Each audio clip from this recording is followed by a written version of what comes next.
Aujourd'hui, on plonge dans l'indicateur 2 de Calliope. Identifier clairement les objectifs et les compétences visées.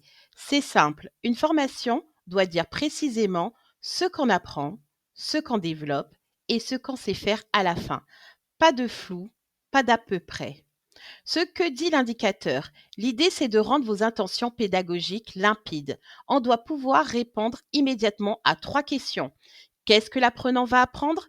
Quelles compétences va-t-il développer? Et surtout, qu'est-ce qu'il sera capable de faire concrètement après la formation? Ce que l'auditeur, Lors de l'audit, l'auditeur ne cherche pas à deviner. Il vérifie que tout est écrit, visible, cohérent dans vos programmes, vos fiches formation, vos supports pédagogiques, vos référentiels de compétences. Bref, tout ce qui structure votre offre doit parler le même langage. Exemple concret. Prenons un exemple très parlant. Objectif, apprendre le métier de barman. Le problème, c'est que l'objectif, il est trop vague, il est trop large, pas exploitable. En revanche, des objectifs comme préparer différents cocktails, gérer les stocks, accueillir et conseiller les clients, appliquer les règles d'hygiène, là, on est dans du concret, du mesurable, du Calliope compatible. Exemple de structuration. Dans une formation technique professionnelle de barman, on peut annoncer, à l'issue de la formation, les participants seront capables de préparer différents types de cocktails, organiser un poste de travail, accueillir et conseiller les clients et gérer les stocks. Puis on décline par module. Module 1, organisation du bar, les compétences, préparer le poste de travail, contrôler les stocks, utiliser le matériel. Pour le module 2, préparation des boissons, les compétences seront préparer des cocktails, respecter les dosages, présenter les boissons. Et pour le module 3, la relation client, compétences accueillir, conseiller, encaisser. C'est clair, c'est structuré, c'est opérationnel. Exemple de support pédagogique. C'est la même logique dans les supports pédagogiques. Par exemple, objectif pédagogique, savoir préparer un cocktail classique. On déroule les étapes, sélectionner, mesurer, mélanger, présenter.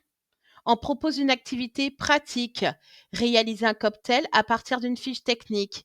Et on va évaluer une compétence précise qui est préparer un cocktail en respectant les règles de dosage et de présentation. Et vous avez vu que l'indicateur 2 est souvent lié à l'indicateur 11 et 12. Donc, les objectifs doivent pouvoir être évalués en fin de formation.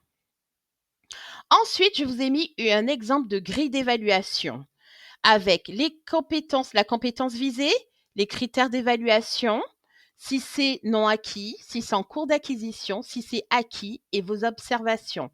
Et à la fin de cette grille, vous allez pouvoir compléter, mettre le nom de l'apprenant, le nom du formateur, la date de l'évaluation, la signature du formateur, la signature de l'apprenant. Et les preuves possibles lors d'un audit Calliope. Ça va être le programme de formation, le référentiel de compétences, la grille d'évaluation, la feuille d'émargement, les supports pédagogiques. Conseil terrain. Pour formuler vos objectifs, pensez au verbe d'action. Préparer, organiser, analyser, accueillir, conseiller. Ces verbes transforment une intention en compétence observable.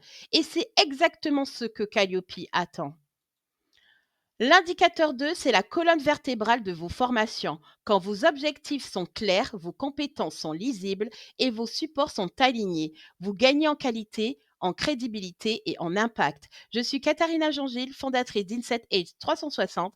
J'accompagne les organismes de formation à architecturer, sécuriser et structurer durablement leurs pratiques. À vous le succès dans vos projets de formation. Merci.